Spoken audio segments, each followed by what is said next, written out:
আজই ডাউনলোড করুন আর এনজয় করুন আপনার পছন্দের শো। তোমার সিদ্ধান্ত ছিল পালিয়ে যাওয়া, তোমার সিদ্ধান্ত ছিল গা ঢাকা দিয়ে থাকাটা, তোমার সিদ্ধান্ত ছিল নিজের মতো করে বাঁচাটা। অনুভব,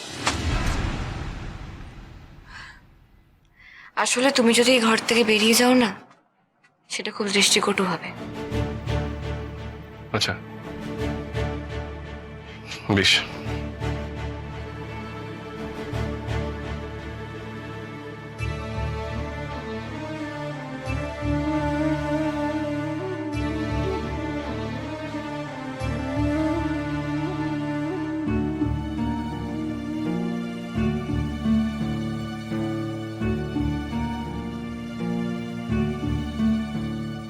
জানো অনুভব, লাজুকে যে তোমার বাড়ির লোকেরা এতটা অপছন্দ করে সেটা আমি বুঝতে পারিনি।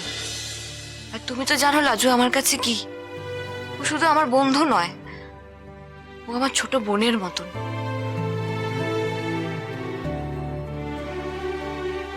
তবে হ্যাঁ, একটা কথা আমি জানতাম না, আজকে জানলাম, লাজুর সঙ্গে তোমার একটা রিসেপশন হয়েছিল।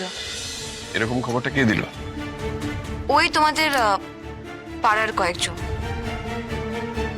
যেমন থাকে না পাড়ার কিছু লোক যারা খুব কাছের মানুষ হিসেবে আমাদের দেখায়, কিন্তু অ্যাকচুয়ালি না, ওরা কিচ্ছা জানার জন্য আশেপাশে আমাদের ঘোরে। ওদেরকেও আমার ওরকমই মনে হলো। তার কথাটা শুনে তোমার কি মনে হলো? একটু অবাক তো লেগেছে, বা বলতে পারো আমি বুঝতেই পারিনি বিষয়টা। আই মিন, মিথ্যে হলেও তোমরা তো এটা জানতে যে তখন আমাকে ডাকাতের দল তুলে নিয়ে গিয়েছিল। তাহলে সে কথা সবার সামনে সবাইকে না জানিয়ে রিসেপশনটা কেন হলো আমি ঠিক বুঝলাম না। দেখো, যেটা হয়েছিল সেটাকে রিসেপশন বলা যায় না।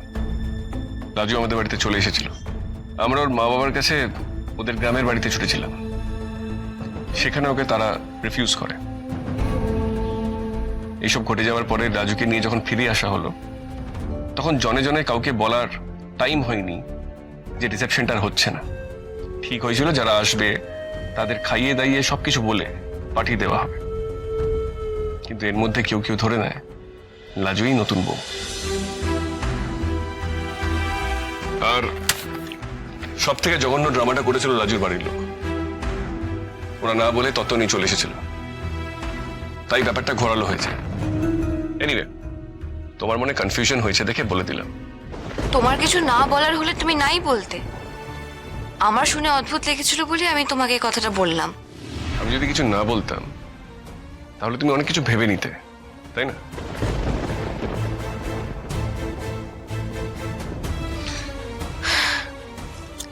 আই এম সরি অনুভব,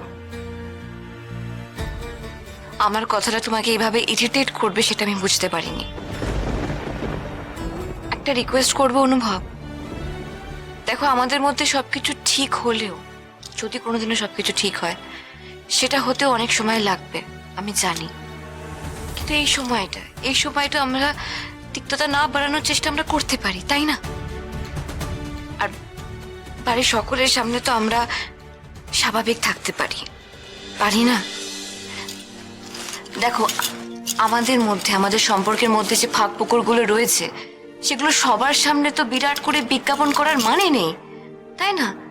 সেখানে সেই মানুষগুলো ভাবছে যে আমরা সবকিছু ভুলে গিয়ে নতুন করে একটা সুস্থ স্বাভাবিক দাম্পত্য জীবন শুরু করতে চলেছি। কথা দিতে পারলাম না, কারণ মিথ্যে আর অভিনয় এই দুটোতেই আমি খুব খারাপ।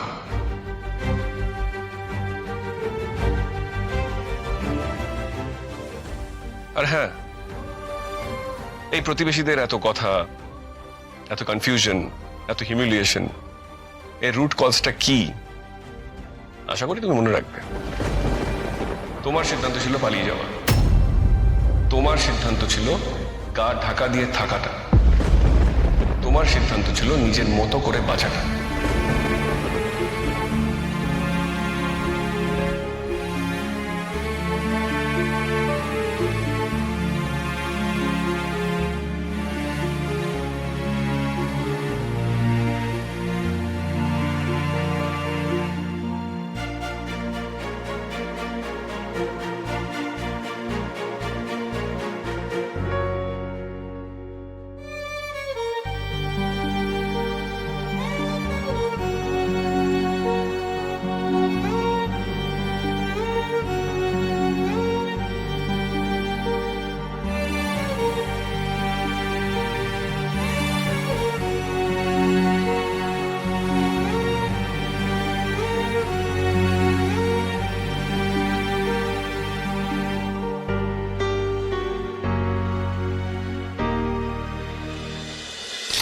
ছিল জানো ওষুধটার? এটাই তো ছিল। ও মা গো, কি রে ওষুধটা পেলি? উফ, গলা বুঝতে চলে যাচ্ছে। উফ, এই যে খাবার সহ্য হয় না, কেন যে খেতে গেলাম। আরে বাবা, একটু জল দে তো। বলছি টাম্মি, বাক্সতে তো তোমার ওষুধটা নেই। হয়তো গ্যাসের ওষুধটা শেষ হয়ে গেছে। আমি রাস্তার মোড়ের দোকান থেকে নিয়ে আসি। একদম না, এত রাতে বাড়ি যাবি কি? ওই জোয়ানের আরো কাছে ওই খেয়ে নেবো, কমে যাবে। আমি জোয়ানের আরোকে যে তোমার বুকের জ্বালাটা কমবে না সে তুমিও জানো। শুধু শুধু সারা রাত জেগে কষ্ট কেন পাবে বলো? আচ্ছা, সেই তোমার ওষুধ একবার বৌদির কাছ থেকে এনেছিলাম না, একবার গিয়ে দেখবো তার কাছে আছে কিনা। না না, ওরা সকলে ঘুমিয়ে পড়েছে। আজ সারাদিন তো খাটাখাটনি কম যায়নি। তো কি হয়েছে? ঘুমিয়ে গেলেও তোমার শরীর খারাপ শুনে উঠবে না নাকি? বড় বৌদি অমন মানুষ নয়। এত কথায় কাজ নেই, তুমি বসো, আমি এই যাচ্ছি আর এই আসছি।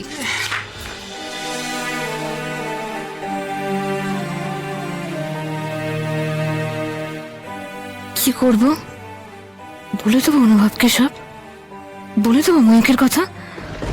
বলে হালকা হয়ে যাব? কি হবে, কি হবে এত কথা মনের মধ্যে চেপে রেখে? অনুভব নিশ্চয়ই বুঝবে আমাকে।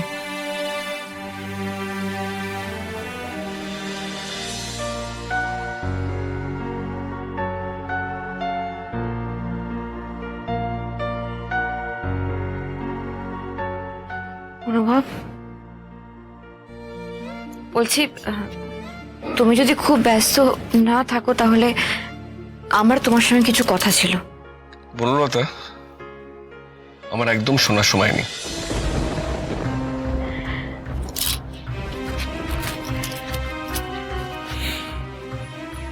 অনুভব প্লিজ, প্লিজ আমার কথাগুলো একটু শোনো।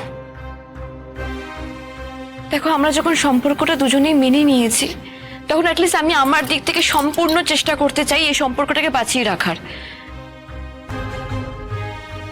আমার জীবনে যেই ফেসটা তোমার অন্ধকারের লাগে, যে ফেসটা তোমার সন্দেহের লাগে, আমার জীবনে সেই ফেসটা নিয়ে আমি তোমার সাথে কিছু কথা বলতে চাই।